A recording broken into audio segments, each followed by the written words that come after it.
नमस्ते friends, मी जयास foodie फॅमिलीमध्ये तुमचे खूप खूप खूप मनापासून स्वागत करते। दिवाळी फराळ सीरीज मधील सर्वात सोपा आणि सर्वांच्या आवडीचा असा रवा लाडू आज आपण बनवणार आहोत। हे लाडू पाक तयार न करताच बिना पाकाचे असे हे रवा लाडू आज आपण बनवतोय। तोंडात जाताच जिभेवरच विरघळणारे असे हे लाडू बनवून तयार होतात। ना पाक करायचे टेन्शन, ना खूप वेळ खाऊ पद्धत, अतिशय झटपट हे रवा लाडू बनवून तयार होतात। बऱ्याचशा माझ्या मैत्रिणींना दिवाळी फराळ करण्यासाठी वेळ मिळत नाहीये, म्हणून त्यांच्यासाठी एकदम झटपट आणि पटकन होणारे, जिभेवर ठेवताच विरघळणारे असे हे रवा लाडू ची रेसिपी तुमच्यासाठी मी घेऊन आलेली आहे।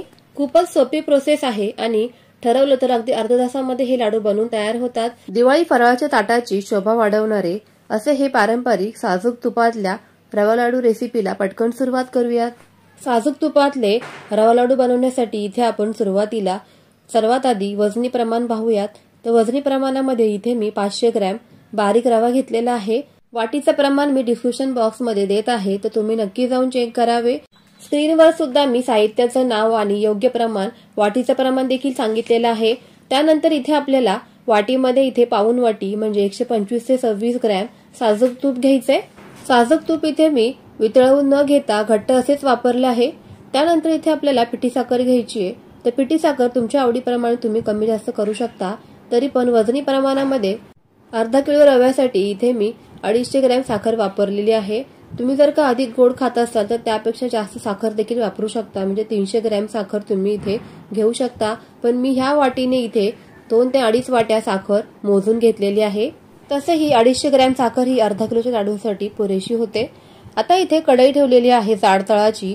अशी जाड तळाची खोलगट आणि पसरट कढई रवा भाजण्यासाठी घ्यायची आहे।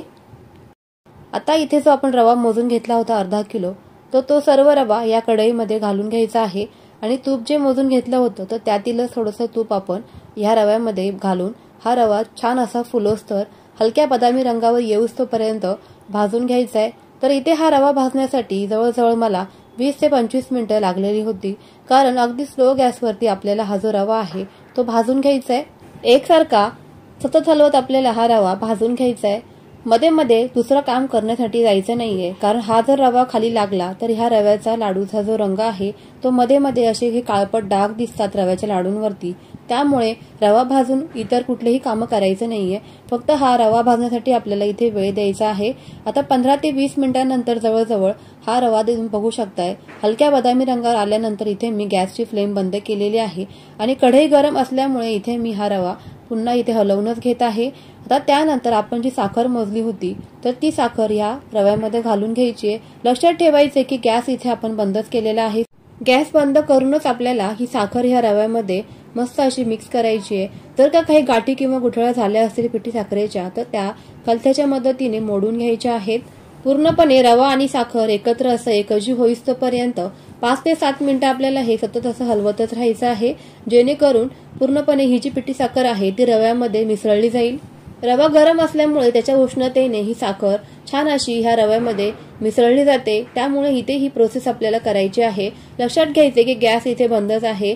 साखर आणि रवा जो आहे ना तो पूर्णपणे एकजीव होण्यासाठी इथे आपल्याला आणखी एक प्रोसेस करायची आहे, ती म्हणजे हा जो रवा आहे ना तो 15 ते 20 मिनिटं असंच आपल्याला बाजूला झाकून ठेवायचा आहे, जेणेकरून साखर आणि जो रवा आहे तो छान असा एकजीव होईल।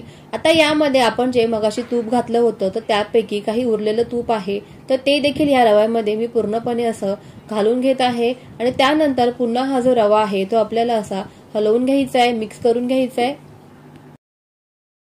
आता हे मिश्रण तुम्ही इथे पाहू शकता की कोमट गरम आहे, तर लाडू इथे वळला जातो की नाही ते आपण पाहूया। लाडूला छान असं बाइंडिंग येत आहे, तरी सुद्धा हवे तसे बाइंडिंग याला येत नाहीये। तर आता काय करायचं ते मी पुढे सांगतेस, पण यामध्ये आधी आपण वेलची पावडर घालून घेऊया। तुम्हाला जर का ड्रायफ्रुट्स वगैरे आवडत असतील तर तुम्ही या स्टेजला तुम्ही इथे घालू शकता। जर का जायफळ आवडत असेल तर ते घातलं तरी देखील चालणार आहे। आता वेलची पावडर सुद्धा पूर्णपणे मिक्स केल्यानंतर आपण जो हा रवा आहे तो असा मिक्सरच्या भांड्यामध्ये पुन्हा फिरवून घेणार आहोत, म्हणजे जे काही बाइंडिंग आहे ते त्याला मस्त असं येऊन जाईल आणि जे आपण काही साहित्य घातलेलं आहे ह्या लाडूच्या मिश्रणामध्ये तर ते सुद्धा पूर्ण असं एकजीव होण्यासाठी मदत होते। तर तुम्ही इथे पाहू शकताय की मस्त असं आपलं हे मिश्रण तयार झालेलं आहे। अशाच पद्धतीने हे सर्वच मिश्रण मी मिक्सरमध्ये बारीक फिरवून घेते। बारीक असं फिरवून घेतल्यामुळे तुम्ही इथे पाहू शकताय मस्त अशी बाइंडिंग आपल्या लाडूला इथे आलेली आहे। सेम पद्धतीने इथे मी सर्वच मिश्रण बारीक करून घेते। मिश्रण आता इथे तयार आहे, तर तुम्ही पाहू शकताय मस्त असं बाइंडिंग सुद्धा आपल्या रव्याला इथे आलेलं आहे। लगेचच इथे लाडू बांधायला सुरुवात करूया। लाडू वळण्यासाठी काही इथे पोर्शन घ्यायचं आहे या मिश्रणामधलं, तर तुम्ही पाहू शकताय की मस्त असा अतिशय पटकन हा लाडू देखील वळला जातोय। तर त्यावरती तुमच्या आवडीप्रमाणे ड्रायफ्रुट्स लावून घ्यायचे आहेत। तुम्हाला जर का काजू, बदाम किंवा चारोळी यापैकी काहीही आवडत असेल तर ते तुम्ही लावू शकताय, किंवा जर का लाडू बनवताना यामध्ये तुम्ही अगोदरच जर का ड्रायफ्रूट मिक्स केले तरी देखील चालणार आहे। तर तुम्ही इथे पाहू शकताय मस्त असा गोल गरगरीत असा रवा लाडू आपला इथे बनून तयार झालेला आहे। कुठल्याच प्रकारचा तामझाम नाहीये किंवा पाक बनवायचं टेन्शन नाहीये। अतिशय पटकन ठरवले तर फक्त अर्ध्या तासामध्ये हे लाडू बनवून तयार होतात। खूपच झटपट होतात, चविष्ट असे हे रवा लाडू तयार झालेले आहेत। तर सेम पद्धतीने इतर मी सर्वच लाडू इथे वळून घेते।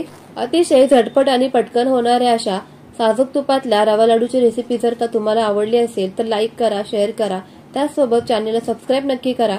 अशा झटपट आणि पटकन होणाऱ्या दिवाळी फराळ रेसिपीज मी आपल्या चॅनलवरती अपलोड केलेल्या आहेत। त्याही तुम्ही जर का पाहिल्या नसतील तर चॅनलवर जाऊन नक्की पहा। त्याचबरोबर ह्याची सर्वांची लिंक मी डिस्क्रिप्शन बॉक्समध्ये देतच आहे, तर तुम्ही नक्की जाऊन ह्या सर्वच रेसिपी पाहाल। चला तर मग फ्रेंड्स, पुन्हा भेटूयाच अशाच नवनवीन आणि सोप्या होणाऱ्या रेसिपींसोबत। तोपर्यंत always keep smiling and keep cooking. Bye bye friends.